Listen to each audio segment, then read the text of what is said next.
résolution vraiment qui s'occupe de la situation des femmes dans les situations de conflits armés. Elle a été, on a rajouté d'autres résolutions pour la compléter, par exemple la résolution 1820.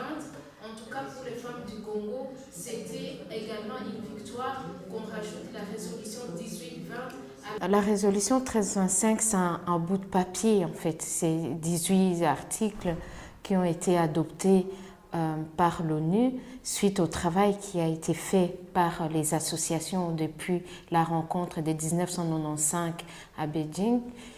Plusieurs associations internationales, entre autres WILF International, Amnesty International, avaient travaillé là-dessus.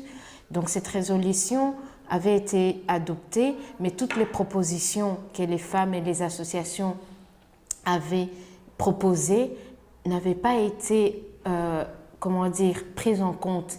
Mais moi, je me réjouis quand même de ce qui a été mise dans cette résolution 1325, parce qu'il suffit de savoir la travailler, comme je dis toujours, la disséquer pour y trouver ce que les femmes recherchent. C'est à nous, en tout cas, de porter haut cette résolution 1325 pour y trouver ce que nous recherchons. Donc, cette résolution, elle est divisée en 3 points que nous appelons les 3 P. Donc, la prévention, la protection et la participation. La protection, par exemple, protéger les femmes pendant des conflits armés et pendant la période de paix. Même quand il n'y a pas de conflits armés, il y a d'autres violences qui se font, qui sont liées au droit commun. Donc, les femmes doivent être protégées pendant toutes les périodes. Il y a aussi la prévention. On doit prévenir toutes formes de violences. Il y a moyen de mettre en place des mécanismes pour que ces violences n'arrivent pas. Il y a aussi la participation de la femme. Si la femme n'est pas à la table des négociations, on va décider pour elle. Donc la femme doit être là où on décide de son avenir, on décide de sa vie. Et donc, dans cette participation aussi, on parle de la femme comme candidate, la femme comme électrice. Il y a des femmes qui n'arrivent pas à aller voter parce qu'elles sont dans des villages lointains. Donc, ce sont les hommes qui se déplacent pour aller au bureau de vote, où les femmes ne se présentent pas candidates parce qu'on leur dit « Ah, vous ne pouvez pas être candidate, qu'est-ce que toi tu vas faire en tant que femme ?» Je pense si la femme, on continue toujours à la laisser en arrière, il n'y a rien qui va avancer. Donc, dans la participation, la femme doit être là où on parle de la vie des hommes et des femmes et des enfants. Donc, la femme doit participer vraiment à la chose publique, vraiment dans son ensemble. Pour parler de l'avenir de cette résolution 1325, comme je dis toujours, c'est un bout de papier n'a pas d'avenir si on ne porte pas cette résolution. C'est à nous de porter, c'est à toutes les femmes du monde de porter cette résolution 1325. Nous avons nous avons des modèles de réussite par rapport à cette résolution que nous appelons les success stories. Par exemple, le Libéria. Les femmes libériennes ont utilisé cette résolution 1325 pour amener les chefs rebelles à signer les accords de paix. Il y a aussi des échecs. Nous voyons des échecs des accords de paix qui n'aboutissent pas. Nous voyons l'Israël et la Palestine. Peut-être si les femmes israéliennes et palestiniennes se mettaient ensemble, peut-être il y aurait des solutions aux problèmes israélo-palestiniens.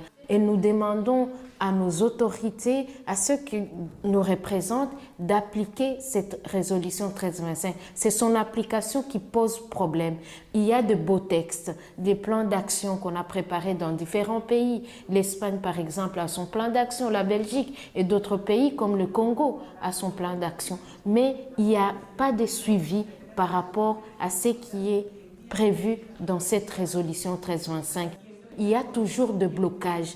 Et ces blocages, moi je pense qu'il y a moyen de les dépasser comment les dépasser? C'est ce que moi j'appelle le travail en réseau. Si nous réseautons, si nous travaillons ensemble, il y a moyen de pousser vraiment nos États à la bonne application de cette résolution 1325, d'ailleurs qui a été rajoutée. On a rajouté cette résolution 1325, une autre résolution qu'on appelle la résolution 1820. Cette résolution vient parler beaucoup plus de tout ce qui est violence sexuelle faite aux femmes, la protection des femmes. Ça revient encore dans la résolution 1820 parce qu'on s'est rendu compte que dans tous les pays du monde où il y a des conflits armés, il y a violation des droits humains par rapport aux femmes surtout. Les violences sexuelles faites aux femmes, on les retrouve dans tous les conflits armés. Et donc, c'est très important de travailler là-dessus et de pousser nos autorités partout dans le monde à appliquer la résolution 1325 et toutes les résolutions. Il faut que nous travaillions ensemble et que nous portons, qu'il y ait une uniformisation dans notre façon de travailler pour nous faire entendre. Et donc, en Belgique, on a travaillé comme ça au niveau du FIREFEC. On a commencé à travailler en 2007, mais en 2010, quand nous sommes partis à la marche mondiale de femmes, il y a eu des frustrations des femmes parce que la marche mondiale, on attendait beaucoup de cette marche mondiale.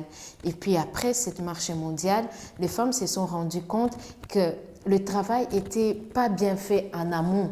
Donc il fallait bien travailler avant vraiment d'aller à cette marche mondiale. Je parle de femmes congolaises. Ici, je ne parle pas de femmes belges en général parce que nous sommes aussi belges d'un côté, mais je parle vraiment de la diaspora congolaise, de la manière dont elle avait travaillé. Et pourquoi la diaspora congolaise s'est sentie également frustrée? Parce qu'il n'y avait pas de travail avec les femmes du Congo, du terrain. Ce n'est pas parce qu'on n'a pas cherché qu'il y ait ce lien entre les femmes du Congo et les femmes de la diaspora. On a essayé à plusieurs reprises. Moi-même, j'ai fait 2-3 voyages au Congo avant la marche mondiale pour aller parler aux femmes qui représentaient la marche mondiale à Bukavu. J'ai été même à Goma. Et chaque fois, je disais, il faut qu'on travaille ensemble. En travaillant ensemble, nous serons plus efficaces et efficientes dans notre travail. Mais ça n'a pas intéressé les femmes. C'est ça aussi la faiblesse. Parce que chaque groupe avait aussi son bailleur de fonds. Donc, on dit non, notre bailleur de fonds nous a préparé ça. Nous, notre bailleur de fonds nous a préparé ça. Donc, c'est là où on revient encore à la manière dont les ONG travaillent. Donc, les femmes ne voulaient pas se mettre ensemble et elles donnaient chaque fois comme motif, nous, on a déjà un fonds de notre bailleur de fonds, on va travailler comme ça.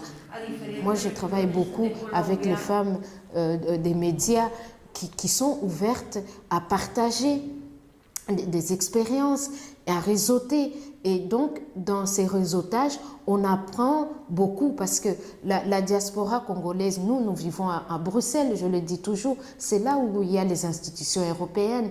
Nous savons tous que l'Union européenne, c'est un grand bailleur de fonds au Congo. Donc, le bailleur, il faut être à côté de lui pour le pousser à mieux diriger le fonds. Donc, je dis aux femmes qui sont au Congo, si nous travaillons ensemble, il y a moyen de faire arriver nos demandes vraiment d'une manière très efficace. Et c'est là où nous, on demande vraiment que les femmes qui sont dans la diaspora travaillent d'abord ensemble. Mais si nous parlons d'une seule voix, on peut nous aider à nous appuyer, à mieux travailler et à mieux traiter des soucis qui nous entourent.